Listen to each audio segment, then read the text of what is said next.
Bonsoir à tous et à toutes, bienvenue pour une nouvelle capsule. Alors nous allons continuer toujours notre étude de la fonction logarithme népérien, donc c'est la partie 2, et nous allons voir quelques propriétés de cette fonction ln de x. Alors nous avons déjà vu dans la première capsule l'étude de la fonction ln de x, donc pour ceux qui n'ont pas encore vu cette vidéo, vous ne pouvez pas faire la deuxième partie, sinon ça va être un peu compliqué pour vous. On a vu ln de x, il est défini sur l'intervalle 0 plus l'infini.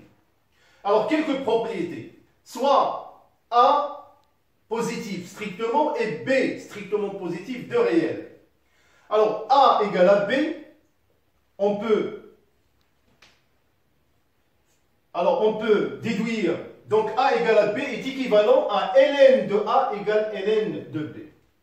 A strictement supérieur à b, alors ln de a est strictement supérieur à ln de b. Parce qu'on a vu que la fonction ln est strictement croissante sur l'intervalle 0 plus l'infini. Alors, ln de a sur b égale à ln de a moins ln de b. Ln du produit a fois b, c'est ln de a plus ln de b. Ln de a exposant n égale à n ln de a, avec petit n appartenant à grand N.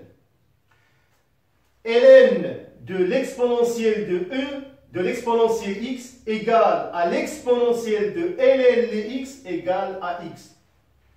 Alors certainement, si vous avez vu la première capsule, l'exponentielle ln de x est la fonction réciproque de la fonction ln de x. Et bien sûr, on a déjà vu cette propriété. Alors, la propriété est la suivante. C'est très important, ce que je vais écrire ici, pour justifier que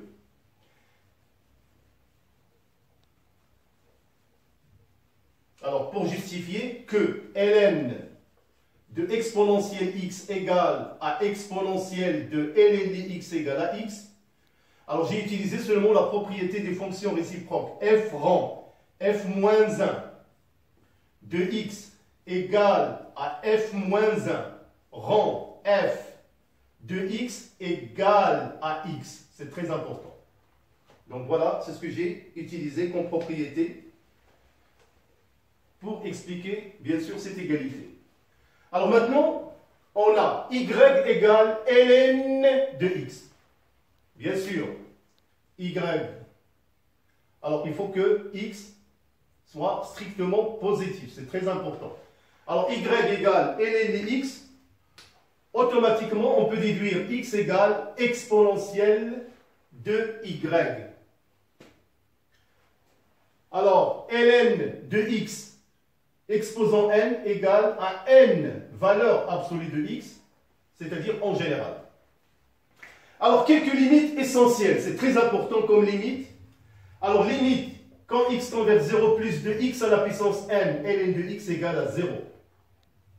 Limite, quand x tend vers plus l'infini de ln de x sur x à la puissance n égale à 0.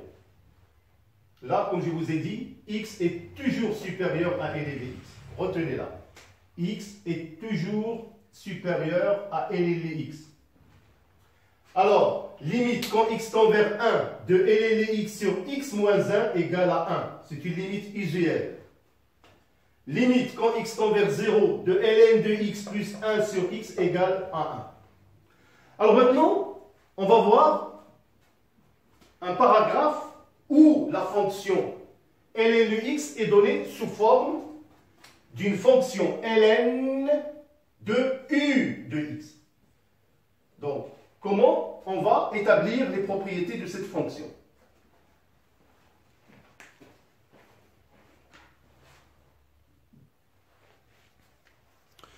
Alors maintenant, nous allons étudier une fonction toujours ln de x, mais cette fois-ci, soit la fonction ln de u de x. Donc u de x, il peut être une fonction, soit une fonction genre racine carrée, fonction rationnelle, fonction polynôme, tout ce que vous voulez.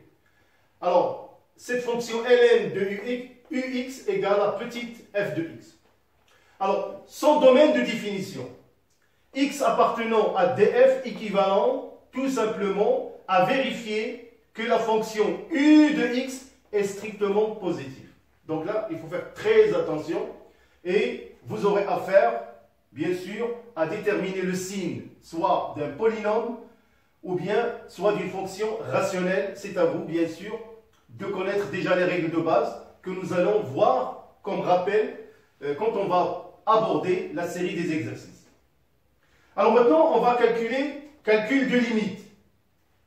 Alors si la limite quand x tend vers x0 de la fonction u de x est plus l'infini, on peut automatiquement conclure que la limite quand x tend vers x0 de ln de u de x, c'est plus l'infini. Si la limite quand x tend vers x0 de u de x égale à 0 plus à droite, automatiquement la limite quand x tend vers x0 de ln de u de x, c'est moins l'infini.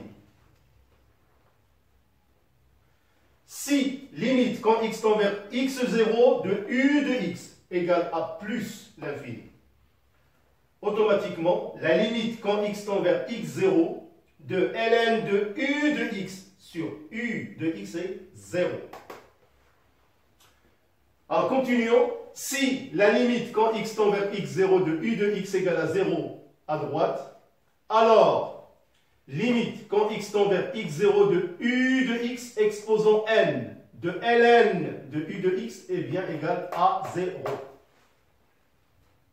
Si la limite quand x tend vers x0 de u de x égale à 1, automatiquement la limite quand x tend vers x0 de ln de u de x sur u de x moins 1 égale à 1.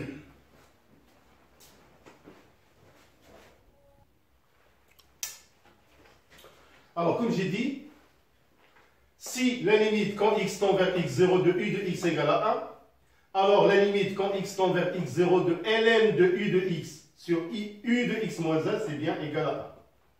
Alors, si la limite x tend vers x0 de u de x égale à 0, alors la limite quand x tend vers x0 de ln de u de x plus 1 sur u de x égale à 1. Alors, notez que la fonction u de x, ln de u de x, est une fonction qui est continue et dérivable sur son domaine de définition. Alors, la dérivée de ln de u de x égale u' de x sur e de x. C'est très important. Alors, je vais tout simplement donner un petit exemple pour mieux comprendre déjà, par exemple, le domaine de définition de la fonction ln de u de x.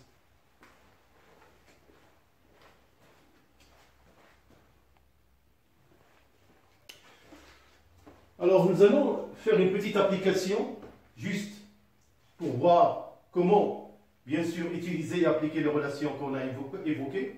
Alors, soit la fonction f de x égale ln de 4x moins 1. Alors, comme question, déterminer df le domaine de définition, calculer les limites aux bornes de df, déterminer f' de x et dresser le tableau de variation. Alors, tout d'abord, pour le domaine de définition df, c'est l'ensemble des x appartenant à R tel que 4x moins 1 doit être strictement positif. Alors, je suis, bien sûr, conduit à résoudre une inégalité 4x moins 1 strictement supérieur à 0. Alors, cette valeur est positive pour x supérieur strictement à 1 sur 4. On déduit alors x appartenant à df équivaut à x appartenant à l'intervalle ouvert 1 sur 4 plus l'infini. Alors, nous allons calculer maintenant les limites aux bornes de df. Limite quand x tend vers plus l'infini de ln de 4x moins 1 égale. Tout d'abord, on calcule la limite quand x tend vers plus l'infini de 4x moins 1, c'est plus l'infini, selon les propriétés des limites. Alors, limite donc quand x tend vers plus l'infini de ln de 4x moins 1, c'est plus l'infini. Alors, on peut déjà rappeler la règle limite quand x tend vers plus l'infini de u de x égale à plus l'infini, alors limite quand x tend vers plus l'infini de ln de u de x, c'est bien plus l'infini. C'est la règle que j'ai utilisée ici. Donc, cette limite, c'est plus l'infini.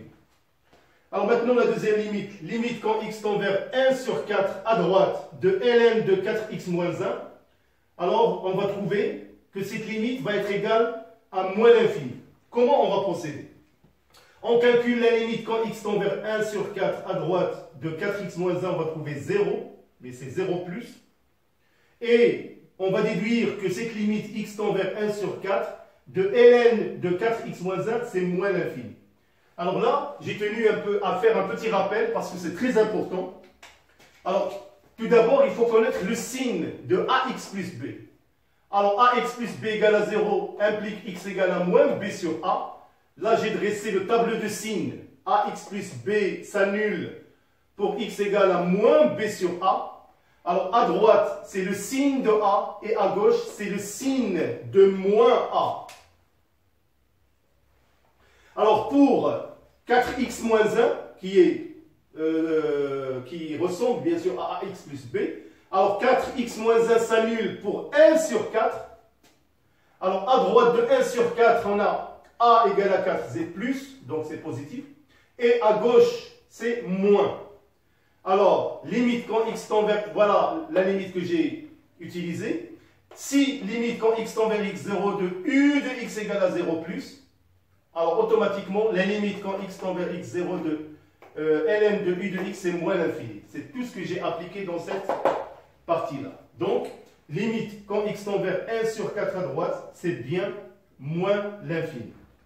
Alors maintenant, on va calculer la dérivée et nous allons dresser le tableau de variation. Alors, donc nous allons calculer ou établir la dérivée de f de x égale ln de 4x moins 1. La fonction f est continue et dérivable sur 1 sur 4 plus l'infini. Alors, f' de x, c'est ln de 4x moins 1' qui est égal à 4x moins 1' sur 4x moins 1. Alors, j'ai utilisé l'expression ln de u' égale à u' sur u. Alors, f' de x, on va trouver après calcul que f' de x égale à 4 sur 4x moins 1. Alors, on peut remarquer facilement, selon le tableau de signes que j'ai établi, là, quel que soit x appartenant à l'intervalle 1 sur 4 plus l'infini, 4x moins 1 est strictement positif. Donc, on peut conclure que f' de x est strictement positif, ce qui implique que f de x est strictement croissante. On peut établir, dans ce cas-là, le tableau de variation, comme vous pouvez le voir, sur votre tableau. Alors voilà, mes chers élèves, donc c'est la deuxième partie dans la fonction logarithme népérien. Alors maintenant, je vais procéder par une série de capsules d'exercices et je vais entamer directement l'étude de cette fonction selon différents cas que nous allons bien sûr entamer. Je vous remercie de votre aimable attention. Encore une fois, bon courage et à bientôt.